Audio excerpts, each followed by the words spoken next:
Good evening, all. Today we are going to discuss course 17EC81 Wireless Cellular and LTE 4G Broadband Module 1. In this, the topic is Key Enablers for LTE Features Standardizations. This particular video, I am going to talk basic of LTE and needs of LTE, OFDM, and single carrier FDE.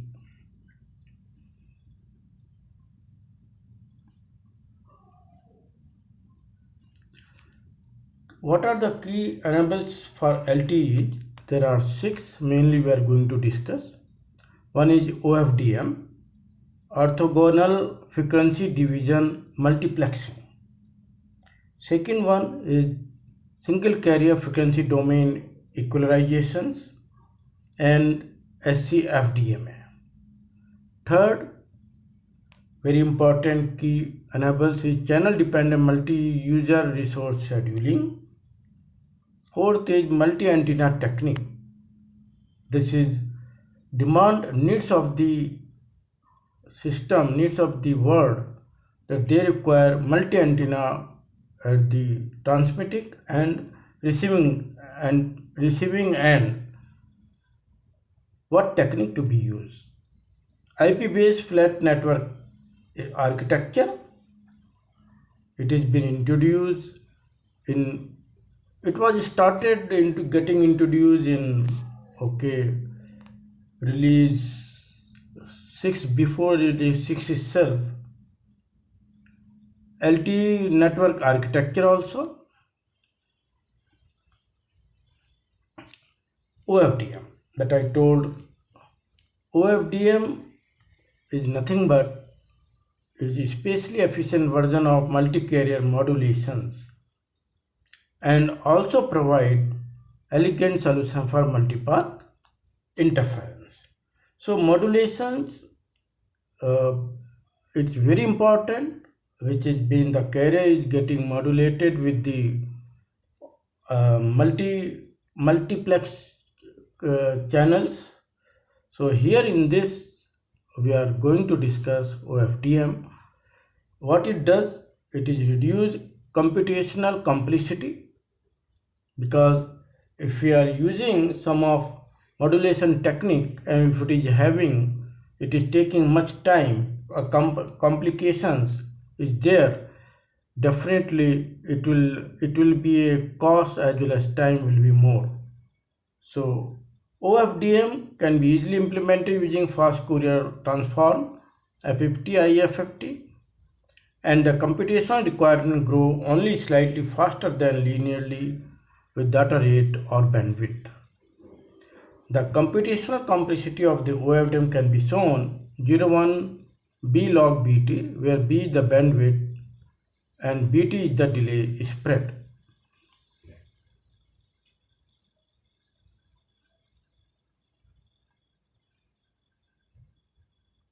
Advantages of OFDM. Graceful degradation of performance under excess delay.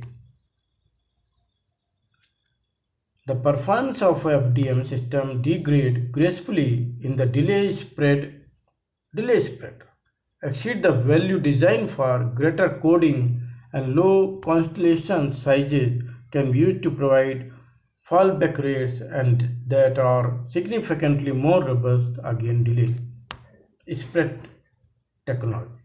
In other words, OFDM is well suited for adaptive modulations and coding, which allows the system to make the best of available channel conditions. This contrasts with the abrupt degradations owing to error propagation that single carrier system is experiencing. The delay spread exceed the value for which the equalizer is designed. Second advantage of OFDM, exploitation of frequency diversity. OFDM facilitates coding and interleaving across subcarrier in the frequency domain, which can provide robustness against burst error caused by portions of the transmitter spectrum undergoing deep fades. OFDM also allow the channel bandwidth to be scalable without impacting the hardware design. This is advantage on the base station and mobile station. We must be knowing the from 1G, 2G and 3G, 2.5G and 3G. This has been evolved, technology been evolved, base station and MSC.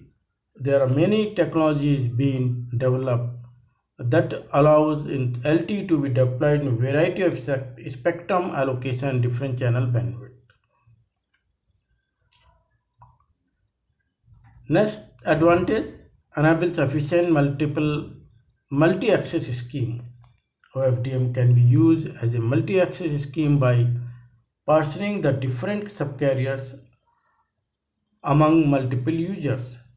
This scheme is referred to as OFDMA and exploited in LTE.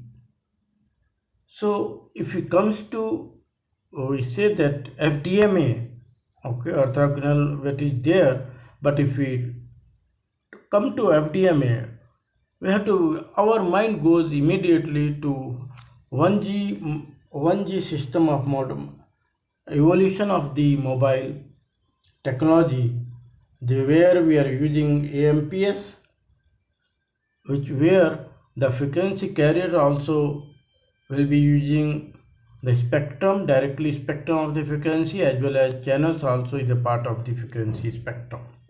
Okay, so OFDM offers the ability to provide fine granularity in channel allocations, okay, which can be exploited to achieve the significant capacity improvement, particularly in slow time varying channels.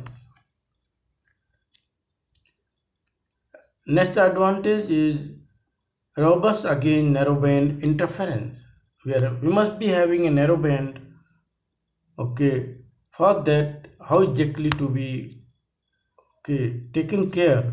OFDM relatively robust against narrowband. This is very important. Interference, since such interference affect only a fraction of the subcarriers, so it is an advantage. Suitable for coherent demodulation also takes place on the receiver end. It is relatively easy to do pilot-based channel estimation in OFDM system, which renders them suitable for coherent demodulation schemes that are more power efficient. Next advantage of OFDM is facilitates use of MIMO. See, we are having, okay, MIMO is nothing but multiple input, multiple output. That refers to a collection of signal processing technique that use multiple antennas on both the transmitter and receiver to improve system performance. Disadvantage of the OFDM. It is peak to average ratio in OFDM as high, which causes non-linearity and clipping distortion which when passed through RF amplifier. This is the advantage of the technology of OFDM. It increases the cost of transmitter definitely and is wasteful of power. OFDM is tolerated in the downlink as part of the design. For the uplink, LTE is selected for variation of FDM and has a lower peak to average ratio. The modulation of the choice of uplink is called single carrier FDMA. So when we use modulation of the uplink in MIMO utilizations with the antennas, okay, then it is used single carrier FDMA. Key enables next is SCFD, single carrier frequency domain equalization, to keep the cost down and battery life up. LTE incorporated a power efficient transmission scheme for the uplink. Okay, there Single carrier frequency domain equalization is conceptually similar to the OFDM, but instead of transmitting inverse fast Fourier transform of the actual data symbols, the data symbols has a sequence of QM symbols with a cyclic prefix with IFT is added in the end of the receiver. So we are using technology QM, 16 QM on transmitting end and 64 QM at receiver end. SCFD retains all the advantages of the FDM such as multipath resistance and low complexity while having a low peak to large ratio of 4 to 5 dB. SCFD में uplink of LTE implement a multi-user version of SFD is called FCFDMA, frequency division multiple access. Key enables next stage of the LTE is channel dependent multi-user resource scheduling. OFDMA used in LTE provides enormous flexibility to how channel resources are allocated. That is the reason OFDMA allows to allocation both time and frequency, and it is possible to design algorithm to allocate resources in flexible and dynamic manner to meet arbitrary throughput, delay and other requirements. The standard supports dynamic channel dependent scheduling to enhance overall system capacity. Next enables of the characteristics of the LTE multi-antenna technique. It is using LTE is adopted it is advanced technology of multi-antenna technique. That is standard provides extensive support for implementing advanced multi-antenna solution to improve link robust system capacity, spectral density, efficiency. Depending on the deployment scenario, one or more of the technique can be used. Multi-antenna technique supported in LTE. Multi-antenna technique continuations, it has transmit diversity. That is why we are using advantage. This is technique to combat multipath fading in the wireless channel. The idea here is to send copies to the same signal coded differently, same signal, same pulse.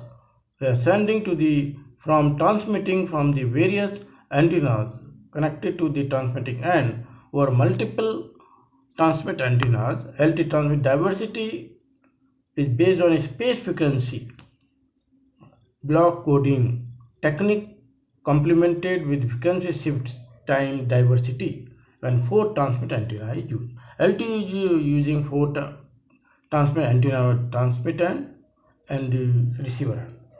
Transmit diversity is primarily intended to common downlink channels that cannot make use of channel dependent scheduling.